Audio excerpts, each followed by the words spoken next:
slide deck too, please.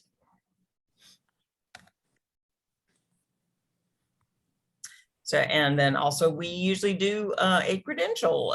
So actually I'll ask somebody else to, they'd read that. Let's see, Fred, would you read that for us, please? Sure. Vermont Interfaith Action is a grassroots, faith-based federation of over 70 member and affiliated congregations throughout Vermont, working together to effect systemic change around issues of social justice. In response to the disturbing and deep-seated injustices against people of color that are coming to light in our society through recent events, VIA leaders are seeking to address systemic racism in many forms. Thank you. This is kind of the credential that we've been using at several of our organizing committees, the ones that have been focusing on different aspects of systemic racism. And it's certainly appropriate for this campaign to get a Prop 2 passed, because we want to use it as a foundation to continue this dismantling systemic racism work that we're doing. So next slide, please. Alrighty, so as I said before, I think you all pretty much saw the full-length presentation that we did about Prop 2, but I just want to remind you of what we're trying to do and just give you a real brief recap.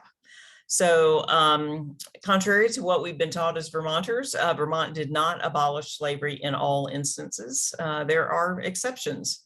The first is for children, for people under 21, and then an exception for payment of debts, fines, and the like. And these exceptions served as a model to other states and to the 13th Amendment to the United States Constitution, which allows slavery as punishment for a crime. And a number of other state constitutions do something similar. So states are beginning to change their own constitutions while we wait for an amendment to remove the slavery clause from the 13th Amendment. And Vermont is one of several. So there's kind of a movement that's getting started. And then we also mentioned to you the impact, the enduring legacy of slavery. It's led to black codes shortly after the Civil War, paved the way for Jim Crow laws. Then we moved into the drug war and what's often called the new Jim Crow, concerning mass incarceration. And then, of course, we also have the Look outside. Of systemic racism in education, housing, economic opportunities, public safety, healthcare, and quite a number of our other institutions. And then lastly, from those presentations, we hope that you gleaned that abolishing slavery without exception is a moral imperative, and it can form the foundation for healing the hurt and the hate that is tearing our country apart. I think what we see today is really just stem from not having dealt with this for literally hundreds of years now, and we need to be active to try to heal our country. So that is that's the recap. Does anybody have any questions or anything else that stood out to them from the presentation that I kind of didn't mention?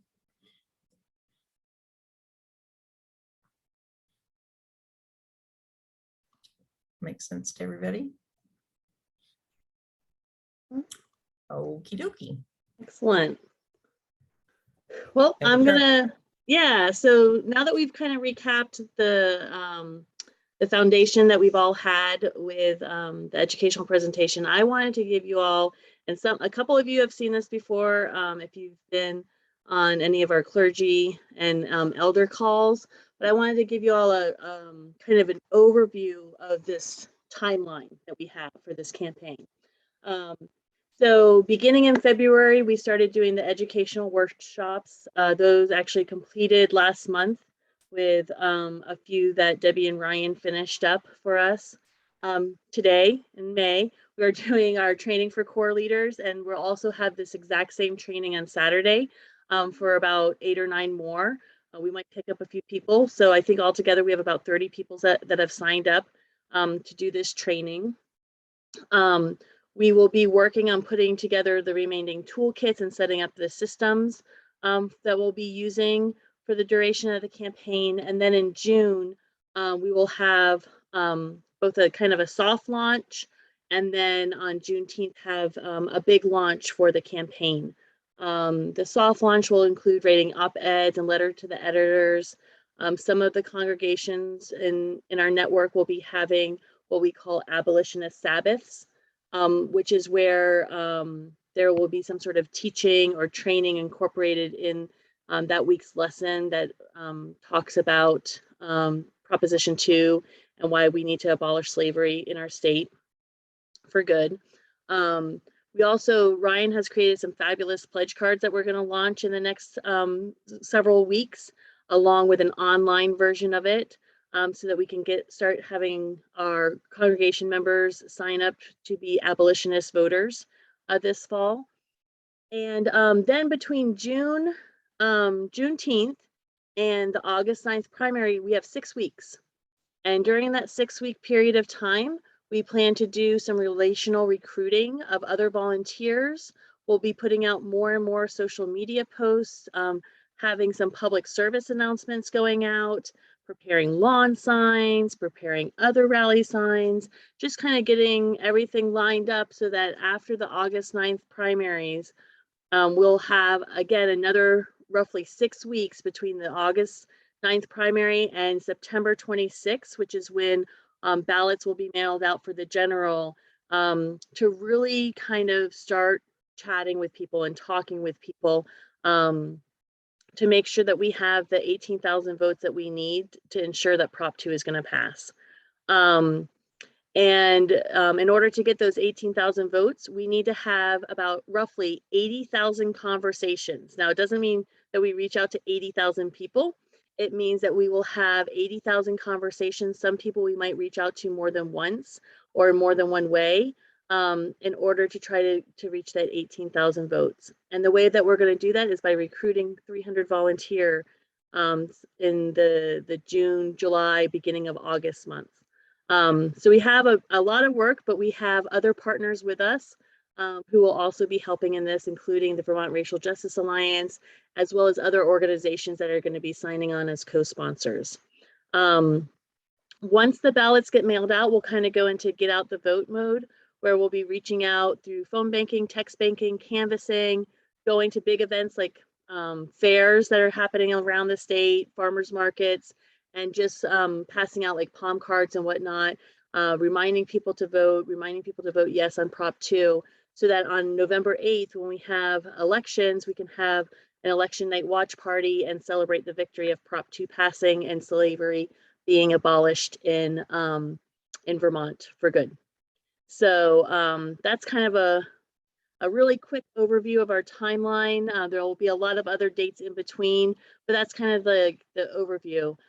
Fred, I see that you asked 18,000 votes. So that's done through kind of a complicated type of math, looking at past election voter turnout, past ballot initiatives, how like the number of votes that it took for them to pass, and then averaging that with our current voter turnout that we've had. And it's kind of like this rough estimate of if we had 18,000 votes, that's our win number, so that we could win the proposition passing based on the voter turnout and the number of votes that have been winnable in years past. I just wondered, was that a legislative? Nope. thing? It wasn't random. It doesn't have anything to do with the legislature. It has more to do with campaign math and how you go about trying to win a campaign. So yeah. Any other questions about the timeline? We'll be going into more details in upcoming meetings, but we wanted to give you all kind of a bird's eye view of the timeline and how we're thinking about the work over the course of the next roughly 3 months, 3-4 months or so. If not, I will turn it over to Debbie to for her to explain why we use organizing to do this type of work. It's kind of a new trend, and she can help explain how the work that VIA has been doing for decades now has actually helped other campaigns increase voter turnout and increase the number of people that actually engage on issues. If I can get to great, thank you. Yeah, so the next slide, yeah, awesome. So yeah, I mean, Melissa included this quote from the Center for Campaign Innovation, which has done has collected data and done a lot of analysis of what works and what doesn't work. And this quote is: campaigns that use relational organizing report increased contact rates, increased support, and increased turnout over other methods. And so that's really what community organizing is, how it can help this kind of electoral strategizing that is so important in our country nowadays. So for those of you, we have people who are kind of very new to VIA and to organizing, and we have people who are veterans who've been around for a long time, and we have lots of people in between. So I wanted to just talk about, there are lots of different ways to make change, but organizing is a very particular way. And just to explain briefly what it is about our model that will really help us in this campaign. So basically what we do in our faith-based community organizing model is we start by comparing the world as it is today, and then comparing that to the world that we envision, the world as it could be.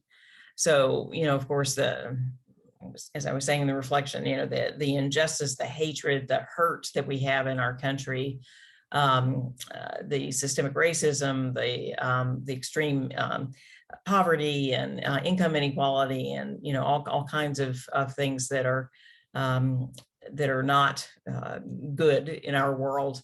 We contrast that with our faith values and our vision of a world that is compassionate and just, in which all people are respected and all people are valued. And so that's what we're doing at the heart of it, right? That's what our faith traditions teach us, and that's why we're all coming together around this work. But there's a big difference there, right? Between the world as it is and the world as it could be. So if we could go on to the next element there.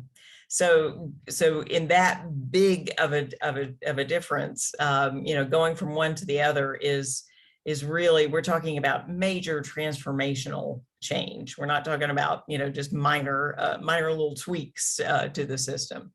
So in order to try to achieve transformational change like that, so the next element, we have to accumulate power. And sometimes people of faith, especially, they recoil a little bit when they hear the word power, when they think about that we're actually trying to actively go after power. But what the power that we're talking about in organizing is a power alongside people. It's not power over other people. It's not just control and one group dominating another, or a few people dominating others. It's about all of us claiming the power that we have as human beings. All of us finding and lifting up our voices in the public square, and all of us helping each other, supporting each other, surrounding each other, so that everyone feels equipped to do that, to speak up and to talk about the kind of change that we want to see. And so we can't do that alone either, right? We don't have, the people who have the most power in our society have, they have a lot of money, or they have, platforms or celebrities where they have big platforms to reach lots of people, or they have elected or appointed authority, but for everyday people, ordinary folks, to come together and have that kind of power. What we need is the next element. We need each other, right? We need to come together to support one another and to be in relationship with one another. And because that's where we're going to be able to really support each other, and then also to demonstrate to outside forces that we have. We'll go on to the next element. Lots of numbers, right? We have lots of people who look at the world in the same way that we do, and that's what we really achieve in organizing. If you've ever been to one of our actions, you know that we try to get big turnouts. We want the press and the people who are making decisions to see that we have lots of people in our society who share the same values, and we want the same things. We have the same dreams for our world, and that's how we get our power. Is just the sheer numbers of people coming together. And then I believe it's the last element. Yes, and then also in all of those numbers, we're not just not just numbers, not just data, not just statistics, but there's value because we've come together. We built up those numbers because we've come together in relationship, and that's an extremely important part of community organizing, and that's what this quote from the Center for Campaign Innovation points to as the way that we can really get people motivated, really get them to work together for a common cause. It's when we establish relationships with one another, and we can reach out to each other and encourage one another and build that power in numbers, but also build that strength that comes with the relationships. So that's kind of an overarching view of community organizing. Does anybody have any questions or any comments about that, or any experiences they've had or they've seen that work? Yes, Joan. Whoop, you're still muted. This last year, I joined NICO, the Northeast Kingdom Organizing, and I'm learning. And this is the same language. And we've been trying from St. Johnsbury north to Derby, getting organized and doing one-on-one conversations with people to build relationships. And so I'm interested. I've seen your work, but I've just now come into it. But I'm saying, oh, we're tying. It's organization work is new to me in the last year, so I'm really glad to hear this, and I'm experiencing it as really being valuable. Oh, great! Thank you so much, Joan. Yeah, glad to hear that. Yeah. How about anybody else?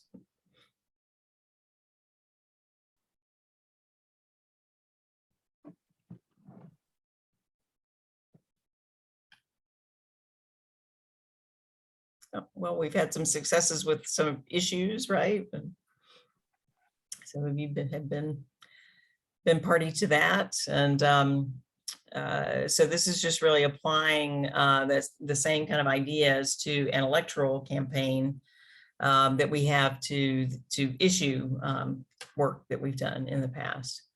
But it's still all about talking to people, reaching out, having those relationships, talking to people in our congregations, our families, our neighbors.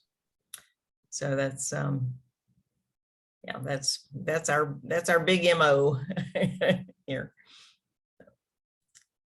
All righty, well, I guess that makes good sense to everybody since you're not speaking up too much. So so I will then turn it back over to Melissa to give us some more of the nuts and bolts about how we're going to use this model.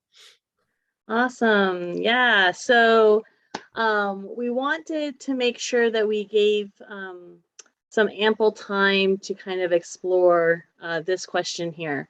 Because I'm sure that as we've been doing all this educational training and kind of talking things up, some of you may be sitting there going, so how do I actually talk to friends and family and neighbors about Prop 2? I know that I've had some chances over the last weekend to share with folks about this work and how we're going to be launching this work soon. And for the most part, they were receptive. I haven't had anyone say, oh, well, that's horrible, we shouldn't do that. But I also live in Barrytown, where one of my state representatives voted against passing this proposition the second time around. And so I would say that, for some of us who are talkers, it's really easy to do this. For others of us, it's not so easy. So what we want to do now is Debbie and myself and Josh and staff at the Vermont Racial Justice Alliance have put together kind of a 2-page talking points, which I will be sharing in a little bit. Actually, I'll put that in the chat now so that I don't forget.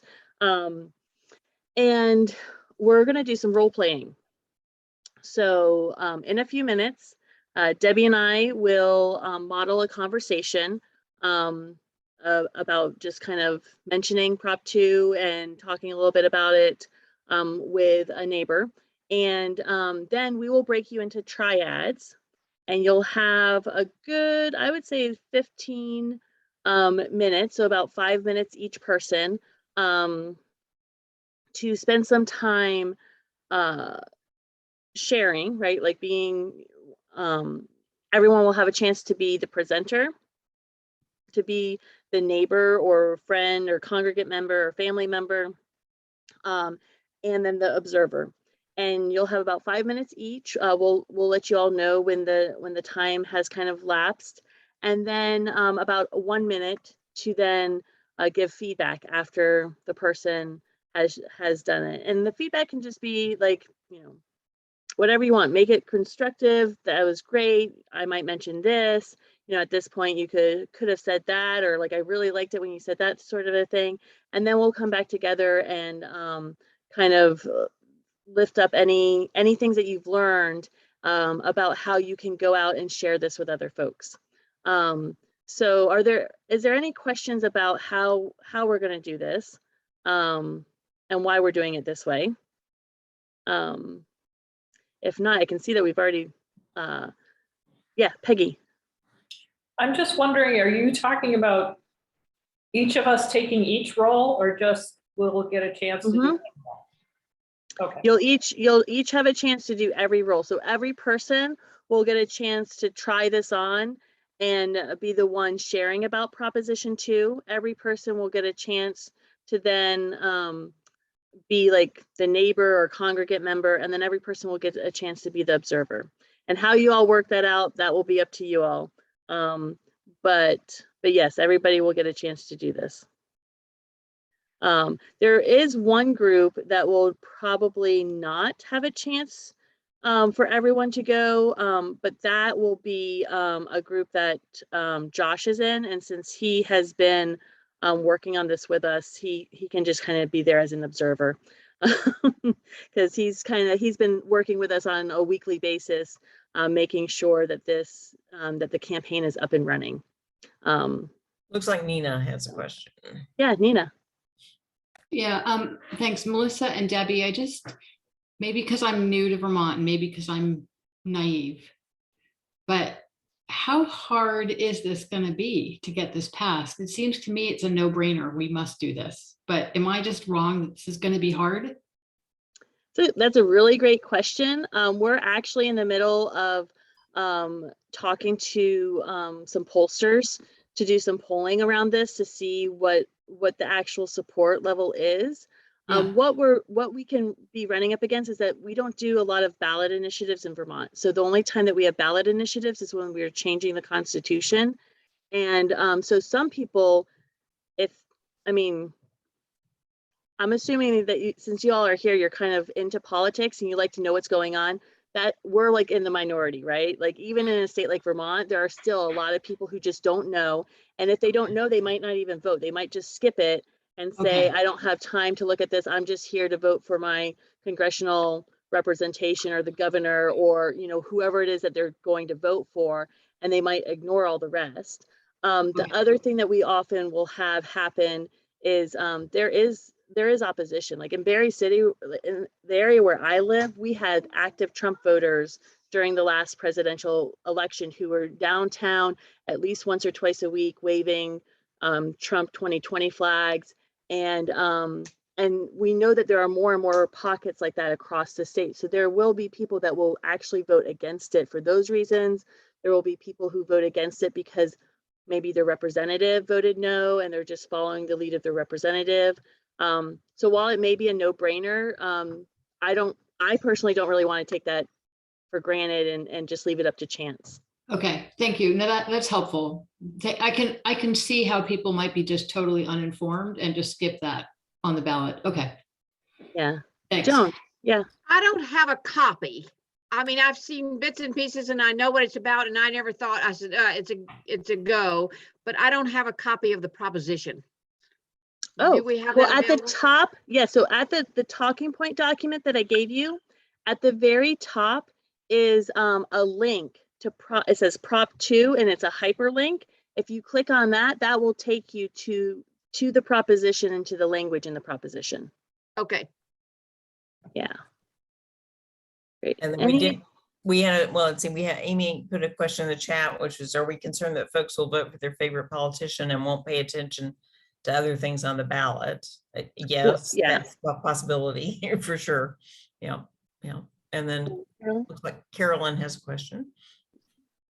Yeah, I'm wondering, what are the reasons that some of the representatives voted against it? I mean, is there sort of a content reason that people would vote against it other than just not being educated about it? I'll let Debbie answer this one since she was the one that introduced the bill the first go around. Yeah, some people will say, well, it's already been done. You know, Vermont already did this. We abolished slavery. We don't need to do this. They're not aware of the exceptions, or they'll say the historic, we have this great history that we need to hold on to in this beautiful language. You want to take out all this great language that we inherited from our forebears, and that's a terrible thing to do. That was another objection that people made. Or they would say nobody's been a slave in hundreds of years, and the U.S. Constitution also abolished slavery, but there's a big, huge exception in the U.S. Constitution also. So most of the objections were a lot. We're really out of ignorance of what actually is going on in both the Vermont Constitution and the U.S. Constitution. Thank you. Great. Any other questions?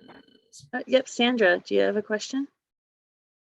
I actually have a little more that I want to say about what you were just talking about, Debbie. And I have found the hardest opposition to overcome is that sort of passive aggressive resistance, like we're okay the way we are.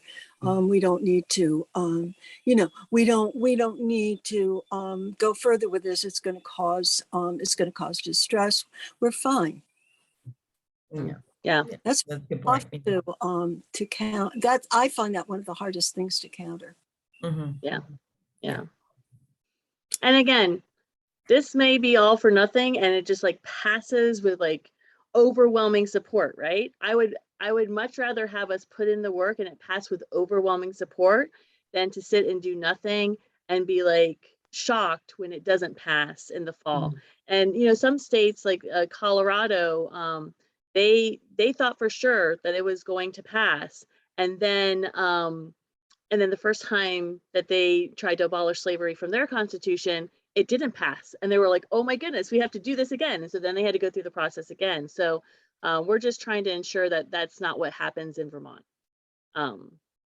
So which is why we need to have conversations with our friends and with our neighbors and with our family members and, you know, whoever it's starting, you know, we were just talking earlier, it's going to be sunshine for 10 days and it's going to get warmer. So we're going to be out more. We're going to be talking with folks more, hopefully. And, you know, even just at gatherings and stuff, if people are asking what's going on, you can use that time to talk with them about Proposition 2 and be like, hey, have you heard that this is going to be passing? It's going to be on our ballots in the fall. You know, can I share a little bit about it with you? So we'll have lots of opportunities to do this. Some of them are going to be very intentional and others might just be in passing. But the more that we are familiar with the reasons behind and why we're voting yes on Prop 2, the easier it will be for us to talk with folks about this. So without further ado, I'm going to do kind of a shortened version with Debbie and, you know, just make it very real. Debbie and I are colleagues and we're just kind of sitting around and having lunch together and just kind of chatting. So, and I'll do this real spiffy and pin Debbie and I so that you can make sure that you see us and it looks more like that. So, hey Debbie, how is your trip down to Georgia? How's it been going? Yeah, it was great. I really loved it. It was so nice and warm. It helped me thaw out. It was great. Yeah, you can see I have my sweatshirt on here. I'm trying to warm up myself without having to start another fire. Yet another fire. Really don't want to be going down and chopping more wood today. When are you coming back again? This Friday. This Friday? Yeah. That's awesome. That's awesome. You know, this weekend on Saturday, I'm going to be part of this training about some work that I'm doing around a proposition that we're going to have on our ballot in the fall. Have you heard of anything about the Proposition 2 that's going to be on the ballot in the fall time? No, you know, with all the stuff I got going on in my life, I don't pay all that much attention to, you know, politics. So no. Yeah, I can understand that. Sometimes it's hard to follow because things change so quickly. And you know, with this particular proposition, it's to change our constitution a bit, and it's kind of been a long process. So I think the media is kind of tired of talking about it at all. But it's a proposition to actually abolish slavery in all forms in the state of Vermont. Yeah. Well, didn't we do that a long time ago back in the Civil War? Right. Yeah, that's what we were taught, you know, like in school and stuff here, that you know, we were one of the first states without slaves and this and that, but we're actually the state that's had exceptions for slavery in our constitution the longest, even longer than our national constitution, for about 245 years. Wait, hang on. You mean exceptions? What you mean, like there's some people can still be slaves? I thought we just, you know, when we abolished it. No. Yeah, no, they put a clause into our state constitution that allowed for slavery for persons under the age of 21, so essentially children, and also in for payment of debts and fines. So if someone, you know, owed you money for something, you could technically enslave them according to our state constitution. I don't know if we would get away with it, but you know, technically we could do that. Wow, that's crazy. I never heard of such a thing. I had no idea. I know. But now wait a minute, but I'm sure the US Constitution abolishes it, right? I mean, you know, I know it's like it was in Reconstruction or something. I remember from my history classes. Yeah, no, actually, then again, we have the 13th Amendment that also still allows for slavery for crimes and punishment, and that was actually modeled off of the Vermont Constitution. So not only have we had it in our Constitution the longest, but the US Constitution and several states have also used our Constitution as a model to allow for exceptions for slavery. Well, I And never, so, that's amazing. That's, yeah. she's crazy. So yeah, what so do there's been this huge push across the United States to abolish slavery from state constitutions in the hope that, you know, eventually we'll be able to abolish it completely from the 13th Amendment in our US Constitution. And so that's where it's gone through this long process, and now it's going to be in the hands of Vermonters to vote yes on Prop 2 this fall when we have our general elections.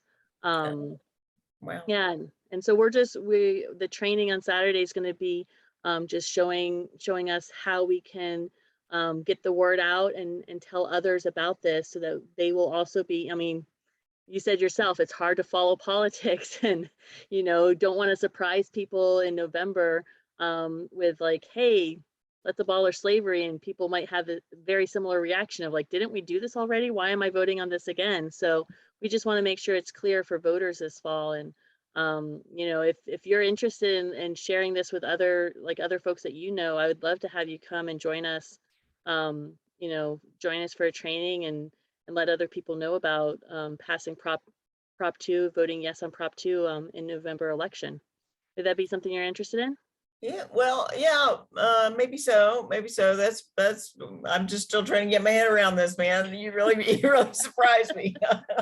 So, Yeah. well, let's stay in touch, and Yeah. and maybe, well, I'll have to talk to my, you know, my family and my partner and everybody. I'm sure they don't know about this either. So, Absolutely. so yeah, all right. Sounds good. Well, I'll definitely make sure that I pass on information to you as I get it too, so that you can share that with others. all right, sounds good. Great. Awesome. Well, have a great time in Georgia. We'll see you when you get back up here to hopefully warmer weather. I hope so too. All right. Thanks a lot. And scene. Yeah, right. So what did you all see? Oh, Debbie, I don't know how, did we remove the pins? I can't tell now. Yes, we did. Okay. What did you all see? What did you hear? What was like good? What was like, oh, we could work on that? Any thoughts, questions? Ready to jump in and do a little bit of this yourself? I know, so yeah, go ahead, Nina. So Melissa, I thought you were very clear, friendly. You know, you listened well. You know, you were kind of inviting. So it was good tone.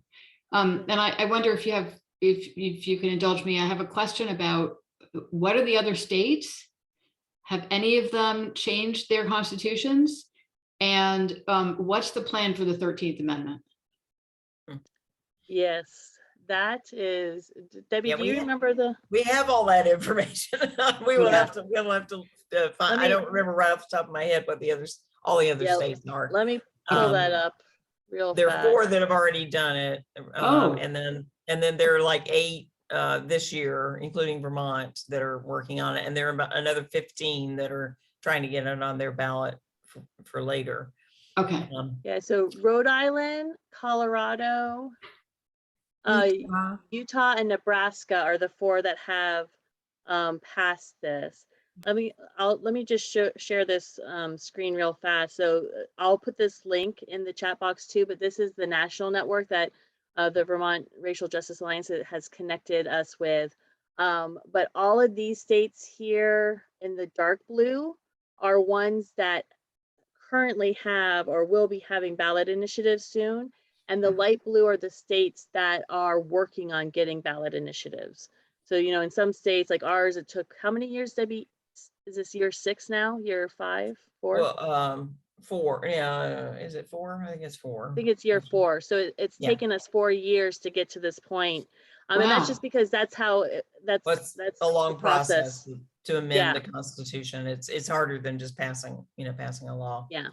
And then regarding the 13th Amendment to the U.S. Constitution, there was legislation introduced. It would require another amendment. It would require the 28th Amendment to remove the slavery clause from the 13th Amendment. And it was proposed, but just last year was the first time it was proposed. Yeah. Okay. That's going So- to take a long time too. And Yeah. it's a similar multi-year process. Yes, yeah. Mhm. Yeah, it is. All right, well, let's dive in so that you all have a good, probably like, I think we can give you all like 18 minutes. So each person can have, or actually we'll stick to 15. That way, if we get out a little bit early, we get out a little bit early. So, you know, try to have that kind of a conversation in about 3 or 4 minutes. You know, you don't, like with some people, you might end up talking longer about things, and that's fine. But this is just to kind of get you thinking about how am I going to own these talking points about, you know, sharing why it's important to me to pass Prop 2. And then you can have just a brief time of feedback. I know I personally hate role playing. Like I don't really enjoy doing this, but this is such an effective tool for us to be able to gain confidence. And how am I going to present this to others? Like we can do this in the safe space now with others who understand and get the proposition and get through all the fumbling around and the ums and the ers and, you know, oh, I probably shouldn't have said it that way. Maybe I should try to say it this way type thing. So, you know, don't, you're not going to be graded on this. This is just a way for us to kind of become more comfortable talking about the proposition. So, all right, I will send folks off to the rooms. And like I said, I will let you know at each 5-minute time to switch, okay? And I'll give you a couple minutes just to be able to get situated and figure out who's going to go first and whatnot. So we'll see you back here in about 17 minutes.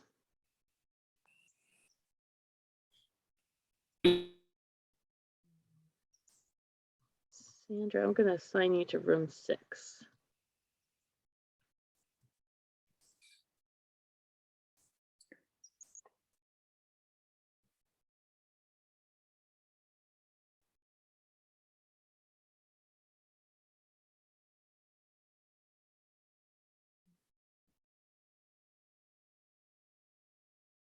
Ricky, if you can hear us, I think you might have to join room 1. Speaking of next steps, Do so you want to just share your screen with the talking points just real fast, yes. just to give people a. Yeah, let me do that. So And we can email them to you as attachments too, if that's, I know some folks find that easier. Yeah, Yeah, so we will. Yeah. I'd like that. Yeah. We will actually be emailing both the recording, tonight's recording, as well as this document with you. And I'm putting some finishing touches on a recruitment toolkit. So this will be something that you can use to share about the proposition and also invite folks to join us in getting the word out as well. And so all of those will be sent to you. If not by Friday, definitely by Monday. We'll have everything together. But these are the top line talking points. And then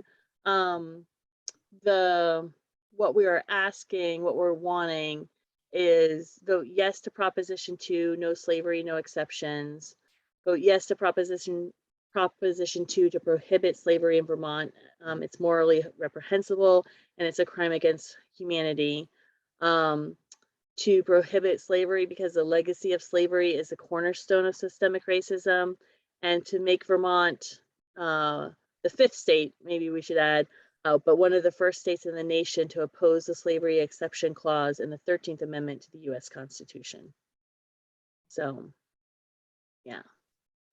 But again, I've put this in the chat box, and we will be sending the link out to everyone. As well.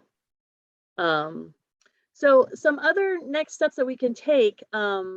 So we shared with you earlier this goal of having 80,000 conversations, right? And that the way that we're going to do that is by, because the reason why we're doing that is we want to persuade 18,000 Vermonters to vote yes on Prop 2, or to just know that we have at least 18,000 Vermonters that are voting yes on Prop 2. The way that we're going to kind of break this down is that those 300 volunteers, we want to have at least 1 organizing captain, or possibly more than one. We could do co-captains, especially like I'm thinking Chittenden County, we probably want 2 or 3 organizing captains, who will kind of be, say, you know what, I'm committed to doing this and I want to be the point person so that these 300 volunteers that we're going to be having helping us, they can contact the organizing captain with questions. And if you'll have all the tools, all the resources, answer questions. And if you don't have those tools or resources, you can always ask myself or Debbie or Ryan, other VIA staff, those questions, and then pass along the answer. And the reason why we're doing it this way is that having 300 volunteers for just the VIA staff to kind of help oversee would be really challenging for us, and we wouldn't be able to pay attention to the other pieces of the campaign. But by having 14 organizing, at least a minimum of 14 organizing captains, we can really break that down, and we can be communicating with the organizing captains, and then the organizing captains can be communicating with the rest of the volunteers. And so along with the information that we're going to be sharing, we'll also be sharing a link so that if you want to sign up to be one of those organizing captains, that would be awesome. If you know for sure that you're like, yes, I'm in, you can even put it in the chat box right now. But I also know that some folks like some time to think about it. And if you have questions about like what the time commitment would look like or anything like that, feel free to reach out to myself or Debbie. Ricky, as of right now, it's not, but part of that is because the funding for, Ricky asked if the organizers are paid. As of right now, it's not, but the sources for funding for this upcoming election cycle have not started advertising yet. The more access to money that we have and the money coming in, we definitely want to look at having some paid positions for the campaign, especially with canvassing. But that could be something in the future. But as of right now, this would be a volunteer position. So yeah, so that's the first area that you can help us with. The second area that everyone could really help us with, like I mentioned before, we have 30 people signed up for tonight, between tonight's training and Saturday's training, which is the exact same training. And if all 30 of you each commit to reaching out to 10 people, recruiting 10 people to at least help with the getting the word out, we would have our 300 volunteers to do this work. And so if that's something that you would do, be thinking about, you can put first names or initials in the chat box right now, like, hey, here are the 10 people that I'm going to reach out to invite to come and do this work with me over the course of the next few months. And really, we have until August to recruit these people, because it's really going to be August, September, October, where we're going to be wanting to really ramp up the conversations and whatnot. So if you're willing to commit to that, you can put those 10 folks in the chat box there. And then, like I said earlier, we'll send the recording around. We'll have a recruitment toolkit, which will give some email examples of how you can introduce this work to your friends and family. Some script examples, so like that talking point will kind of be in a script if you want to call people up. You don't have to say it word for word, but again, kind of going through it sometimes can help you feel more comfortable inviting people to join us. If you wanted to put something in your congregation's bulletin or like up on their website, there will be a little bulletin blurb inviting people to join us for the work. And with contact, like if people have questions, they can contact Debbie or I. We'll have some social media posts along with graphics that you can use and put out if you're on Facebook or Twitter or TikTok, Snapchat, whatever, any social media. There will also be a one-page sheet that you can print off copies of pledge cards to pass out to your congregation members to have people sign up to be abolitionist voters. And there will also be a link, so you can share that link if people are like, I really don't have time, but I'm definitely going to vote for it. You can say, oh, would you sign up to be an abolitionist voter? So there's a lot of different options in this toolkit, and that we will get to you, like I said, if not by Friday, definitely by Monday. We just want to have a few more eyes look things over, make sure that we are being clear with the information that we're giving you all. So with that being said, I don't know if there are any more questions or comments or thoughts that any of you would want to share tonight. Yeah, Fred. Yeah, I shared this in our breakout room, but I feel like a lot of the people that I would talk to in our congregation would immediately say, sure, I'll sign a pledge card. So, I mean, are we going to keep track of how many pledge cards that we have so we can get to the 18,000? I mean, so. Absolutely. So those pledge cards are definitely going to be part of that count. And we will do like a follow-up with people that do sign up when we get closer to like the get out the vote time. We'll follow up with those people and be like, hey, you signed a pledge card way back in May or June to be an abolition voter. Do you have a plan to vote? Are you going to vote absentee? Are you going to go to the poll? Do you know where your polling location is at? You know, that sort of thing. So that's why we're going to have the link, but also when you, if you decide to do like hand out the pledge cards, then we ask that you'll collect them after people sign up so that we'll have the people's information and we can follow back up with them later as we get closer. Yeah, obviously it'd be easier for you guys if they clicked on the link, but I can see it would be, you know, it might be, you know, after a church service, I could pass out and probably get 10 or 12 immediately. Exactly. And then it would be on me to get the information to you.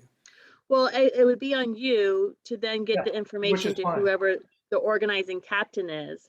And Yeah. that organizing captain for your area would be the one to make sure that the data gets entered into the system that we're using to collect the data so that we can make sure that we then follow up with phone calls and whatnot later on in the campaign. So yeah. Any other thoughts or questions? Anyone willing to say, yes, I'm gonna to recruit some others to join me in this? We have some there. Great. I like the head nods, like the thumbs up. Yeah, one thing that we will do is after we have the launch, we are going to do 30-minute calls every Monday evening to kind of go over like what we're doing for the week. And we can invite the folks that we're recruiting to come to those calls. We'll give you that information. The first call is going to be June 27th from 7 to 8 p.m. And that call is going to be a little bit longer because we're calling that our post-launch campaign strategy meeting. And during that time, we will have a list of here are all the tactics that we can use. And those that join that meeting are going to help us decide what tactics we're going to use each week and how we want to plan this out. So we don't want to just us staff saying, hey, we want to do this, that, and the other. We want to make sure that those that are signing up are saying, hey, this is what we want to do. We would rather do phone banking than text banking because we know more people that are going to pick up phones and they're going to respond to text messages. Or, you know, I want to go out canvassing one weekend at least, or, you know, whatever those tactics that we want to use. So put June 27th down, and then after that, except for the week of the 3rd of July, we'll be meeting on Monday evenings from 7 to 7:30, just to kind of keep us updated on the campaign and how things are going. So great, Jenny, thank you so much for giving us a list of folks who you're going to reach out to recruit. I love seeing Jan's name on there. Wonderful. Well, it's 8:31. I don't want to keep you all later. If you do have questions and you want to stick around, I have, you know, I don't mind sticking around for a few other minutes, but if not, thank you so much for joining us. And we will be in touch soon with everybody. Thank you.